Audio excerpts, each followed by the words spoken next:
Just a little further back down the road towards Broke, you'll find River Flats Estate. Now, this is one of the Hunter's premium olive producers, and that's the next ingredient I'm going to need if my recipe is going to come to life.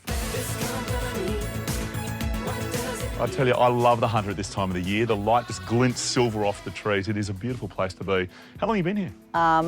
45 years we've owned the property, lived here permanently for 27. Yeah. Wow, that is ages. So the olive trees are 27 years old, yeah. And they're doing really well, aren't they? They are doing well, yes. It's been a hard year with them, with the drought and fires, but they're coming on. Everyone knows that the Hunter is an incredible place for growing grapes. I mean, it's one of Australia's best wine regions, but what makes it good for olives as well? The olive industry is a very new industry in the Hunter. It's only been going for about 27 years. Isn't that exactly how long you've been here? Yes, we were one of the first to actually put it in. We're passionate about what we do. It's a small family business, which makes it easier, and it's a lovely lifestyle. You can come in. Step over the dog. Mind the dog? Step over. That's Sorry, buddy. That's the guard dog. Dog's wearing a tie. It's a very classy dog. Well, he's well educated. This is our shop. It's all handmade. I do the oils, the olives and the vinegars. Yep. And Michelle makes all the soaps. Her goat's milk soap is over in the corner. So Where do you get the milk from? She milks her goats, so she... Oh, here on the estate? Yes, she milks the goats. I like goat You milk. like goat's milk? I even like milk cold and warm. As for me, I really do need some of your olives. I couldn't grab some Sure. manzanillas, could I? Sure. Green? Absolutely. There we go. Beautiful. What are we making? Olive bread, of course. Right, first thing we need to do is to start our bread itself. And contrary to most of the recipes you ever read, you don't make bread in one go, you need to make it in two. You start with half of your flour, about 250 grams, about 10 grams of dried yeast, which is 1.5 sachets. And for our liquid, 350 mils, we're just going to boil down some crinklewood Semillon.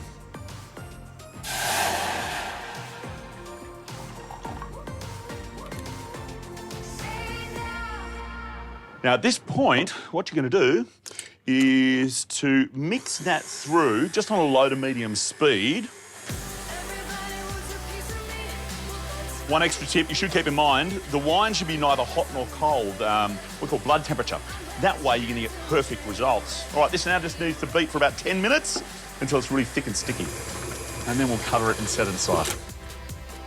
Meanwhile, what I need to do with the olives is get the pits out and pop them in the oven. The reason for that is that when you're making an olive bread, you don't want it to be wet, and this technique just dries them out a bit.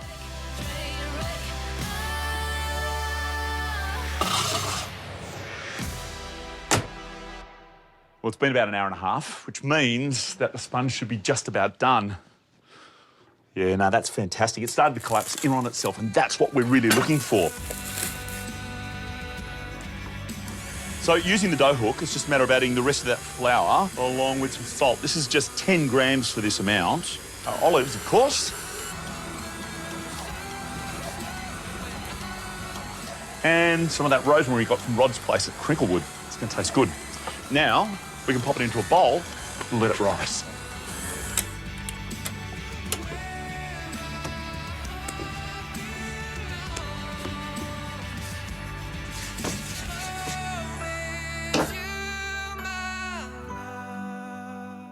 So that's what we're looking for. I know a lot of recipes tell you that you need to get your dough to double in size. Not true, not with all doughs. With this one, 1.5 is perfectly good. It'll just give you a bit more spring.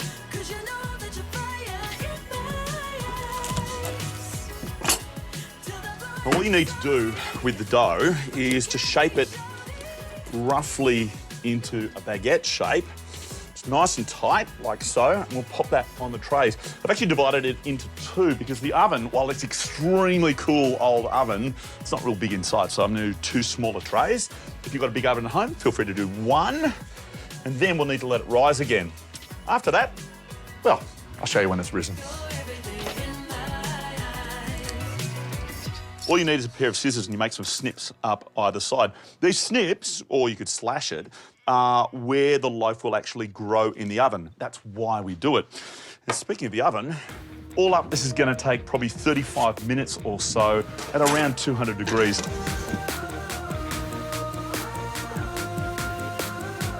Look at the crust on that, absolutely perfect. It's a lovely rustic loaf that really captures all the flavours of the Hunter Valley. If you wanted to, you could just serve this up as it is, nice and warm with a little bit of butter, and everyone would be happy. But given that we have all the cheese and sliced meats and olives and chutneys and preserves and tapenades to choose from up this part of the world, well, I reckon you just make the complete platter and that would be spectacular. If you've been inspired by what you've seen over the last couple of weeks as we're taking on a beautiful trip through the Blue Mountains and the Hunter Valley, I don't blame you. It is stunning here. And you should start planning your next dreamcation, because I reckon this is the perfect place for you to find a little bit of peace and quiet and a whole lot of fun food.